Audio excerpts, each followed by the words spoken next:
Thank you for listening to the Limitless Spirit Podcast.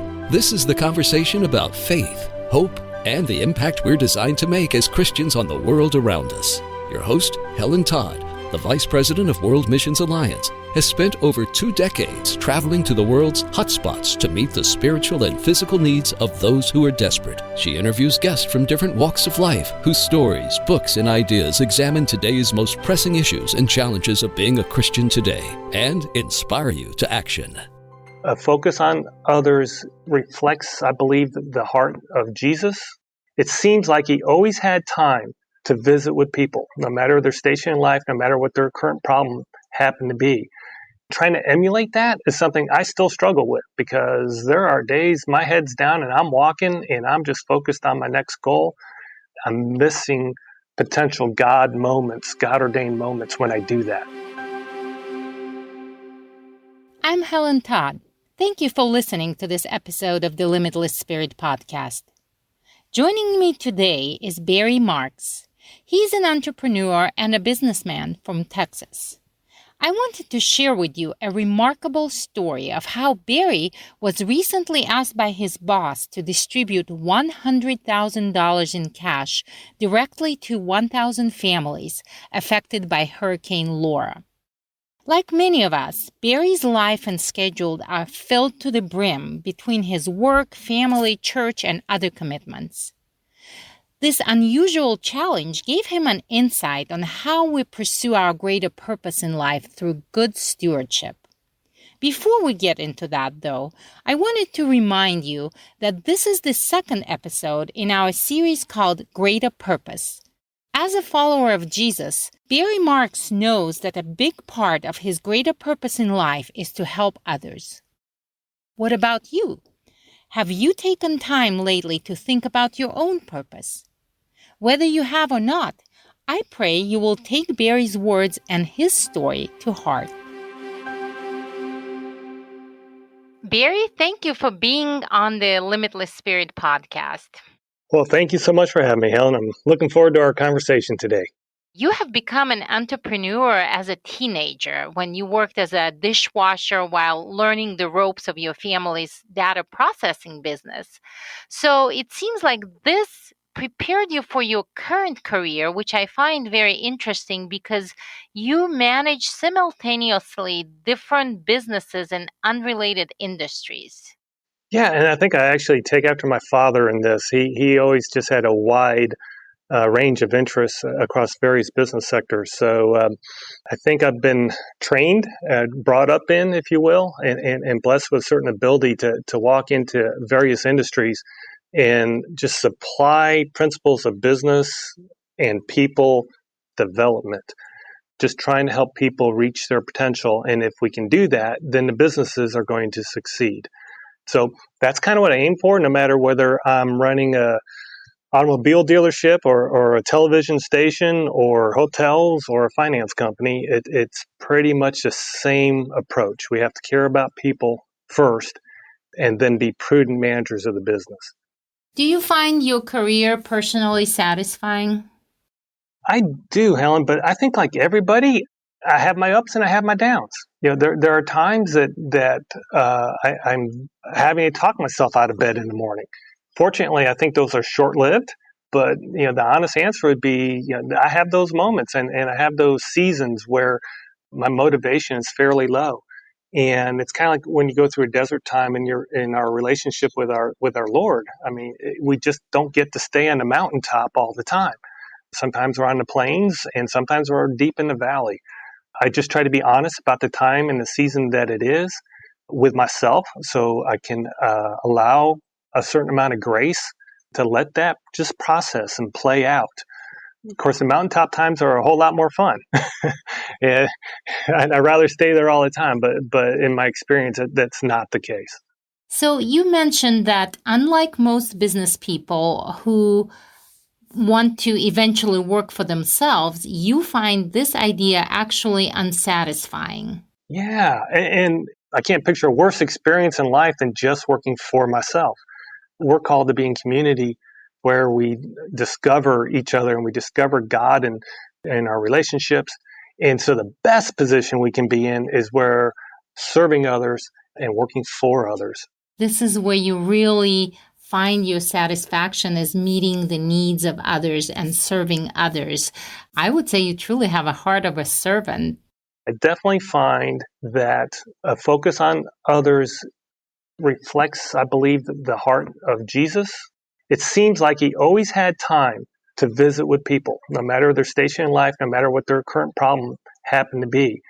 Trying to emulate that is something I still struggle with, because there are days my head's down and I'm walking and I'm just focused on my next goal. And I've just have learned over time, when I do that, I'm missing potential God moments, God ordained moments when I do that.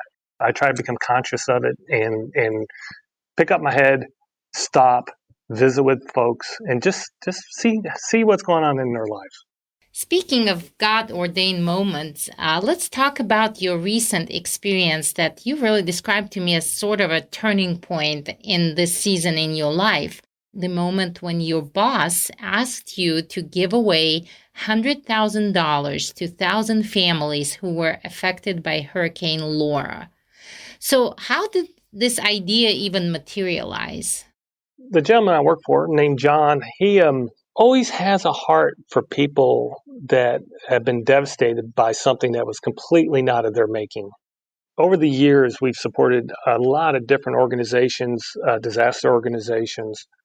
He really felt like after Hurricane Laura, the Lord was directing him toward direct help and direct conversation with the people affected. What happened on a Sunday afternoon was I got a phone call from John. He said, I want to help these people in the Lake Charles area. I want to give $100,000, but I don't want to do it like we've done in the past. I want it to go directly to the people. So you figure out how that's going to happen and make it happen, and give me a call on Monday and tell me what you're doing. Wow, what an assignment. What did you think about this idea right off the top of your head? I just went to prayer. That is right where I went immediately. I just said, Lord, I don't have good enough ideas to figure out how to give away $100,000 in aid. And I want to trust that you can put the right people in the right place at the right time with the right ideas. And we're going to find a way to get this done. So the next day, Monday, about 11 in the morning, I went over to John's office, and he's going, hey, so how are we going to do this? I said, let's take $100,000 in cash in $100 bills, and let's go bless 1,000 families. So here's $100. I know it's not a ton of money, but I hope it goes far enough to help you meet whatever your most immediate need is. So, Hurricane Laura, it caused, I think, $14 billion worth of destruction, and it killed 77 people, and many people just completely lost their homes, lost their businesses. So did you feel like maybe the magnitude of destruction is much greater than what a $100 bill can accomplish? That is exactly what I thought going into this. I mean, this is completely insignificant compared to what these people are facing. And my experience was exactly the opposite. The impact of, first, it's help that's unlooked for. People were not expecting someone to come up and offer them some help. It took them by surprise. And the way I approached this was, there were really three areas of need that I was hoping we could address. One is providing emotional support. These people have just been through a disaster, and whatever the conditions of their family, their health, their home, just to let them know that there's people who are with them. And the second thing was just the physical support, and I do want to give you a physical blessing, and it's here's a $100 bill for you to spend wherever you need it most. And then the third is spiritual support. And that is, if we don't have our eyes fixed on Jesus, we're going to suffer through this disaster much more than we need to. If we think that all of our resources are limited to the physical and the emotional, it will take its toll. But if we can stop and trust our Father, this disaster did not surprise him. He hears every petition that we put before him. And let's focus on Christ and his provision, and let him carry the burden while we walk through the disaster. And that was my goal, was with each person I encountered, I wanted to provide those 3 layers of support to them. And when I opened up with, would you like to receive a blessing from the Lord? I have something for you.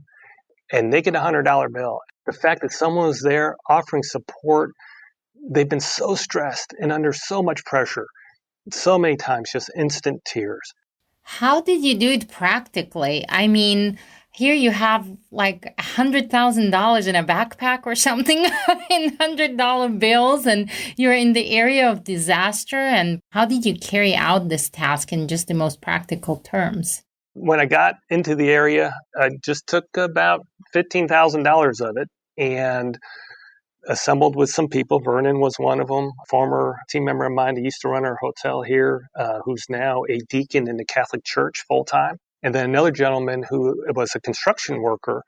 His name was Shane. So the 4 of us just drove into the disaster area on Tuesday afternoon with $15,000 in cash. We said, let's figure out how we're going to do this and how we're going to give all this away. First, we tried to go door to door, and we realized that's going to be way too slow. We do not have enough manpower, and it would take weeks to go door to door. So we landed on a strategy of hitting places where people are congregating. Sometimes it was Salvation Army feed trucks. Sometimes it was like a plain old gas station where cars were 30 deep waiting to get gas. We went to the National Guard's Center where they gave away ice and water. The United Way was giving away food at one spot, and that's where this 3rd day kind of kicked in here. And when we left there, we didn't have much money left, and so my partner of the day, Gary, and I just stopped and we prayed and said, Lord, we've only got $3,100 left. That's 31 families. We're just going to drive the car, and I'm asking you to direct the car and our decisions to where you would point us. And so we got into traffic right away, and we see the smoke coming out of this, what looks like it used to be a restaurant. The gentleman's name there was Antonio, that owned the restaurant, and he explained to us how the restaurant's destroyed. He used to have a couple awnings where there were eating areas, and they were just crumpled metal over in the corner of the parking lot.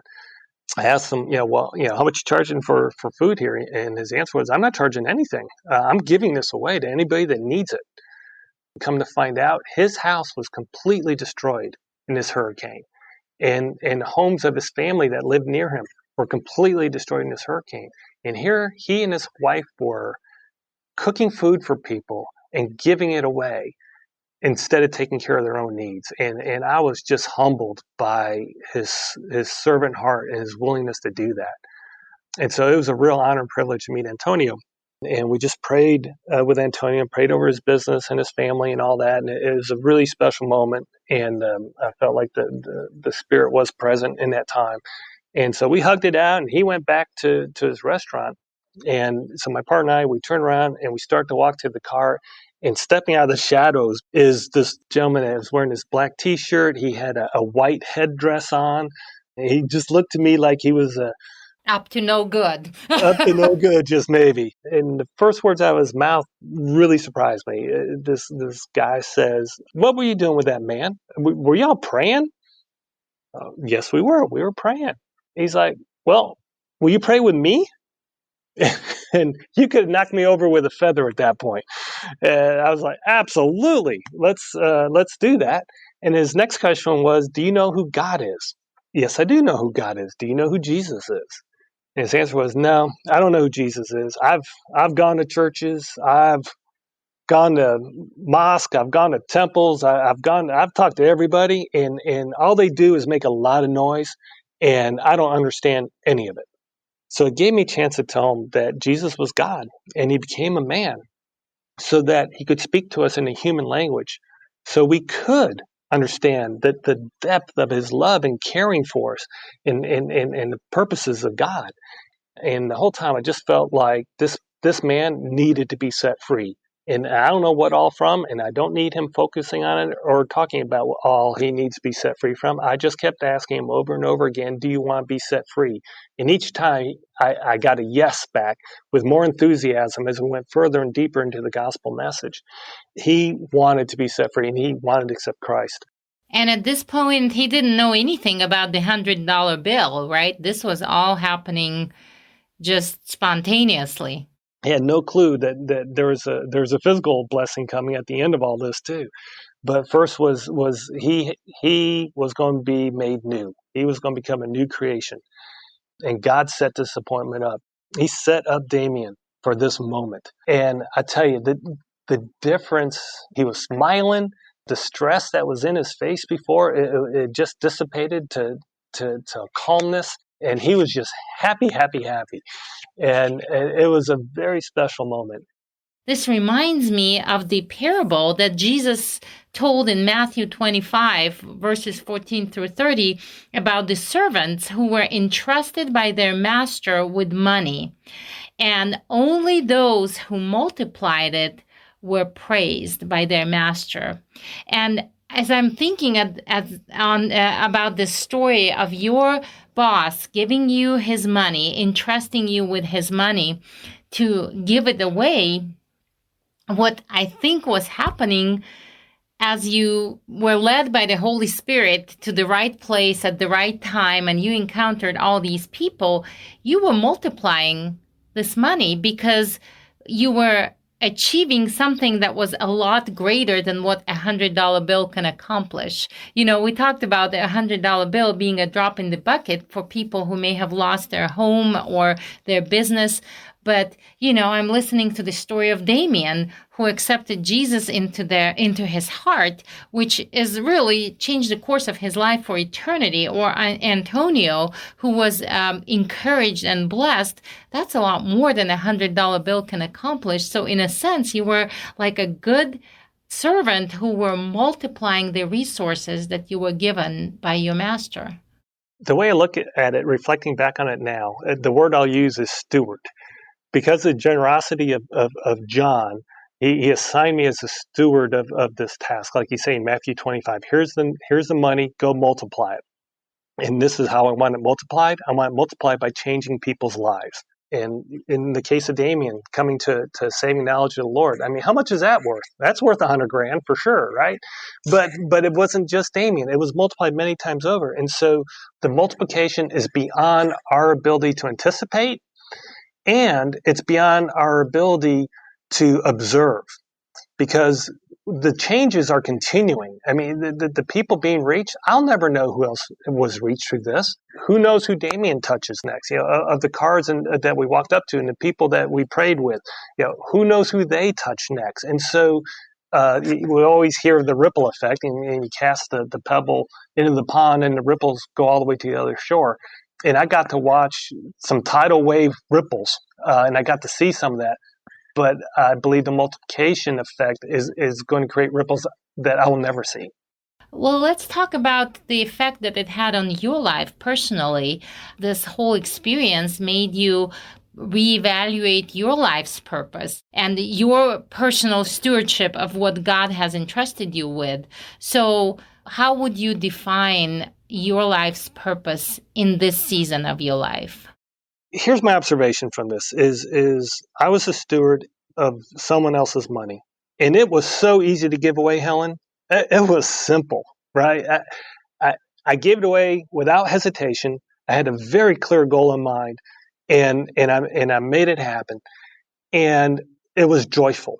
The challenge I have in front of me now is how come I'm not looking at everything else that the Lord has blessed me personally with the same open hand, with the same steward's heart, that it's not my money. It's not my time.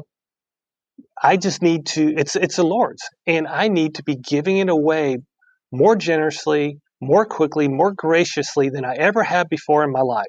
That is a huge challenge. I feel like I am generous. I feel like I look for people's needs and I try to meet them where and when I can. But what this experience taught me was that I have barely taken a step on that road to true stewardship. And it's going to require a change of mind and a change of heart and that I need to work through.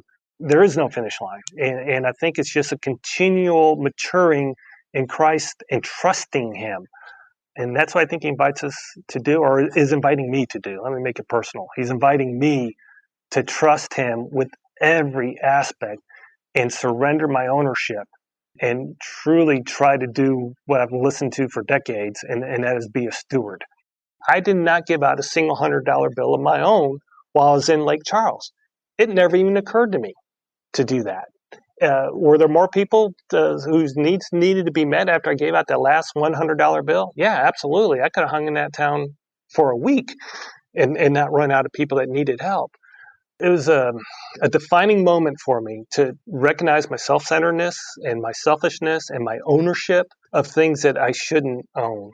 Your story is very powerful because when God created Adam and Eve and placed them in the Garden of Eden, he gave them a pretty simple instruction: be fruitful and multiply.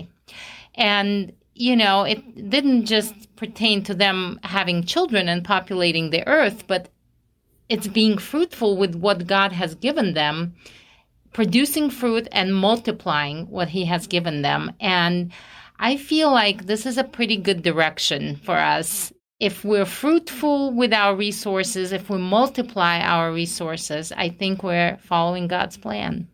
Well said. And I want to say this. I've been on a mission trip with WMA.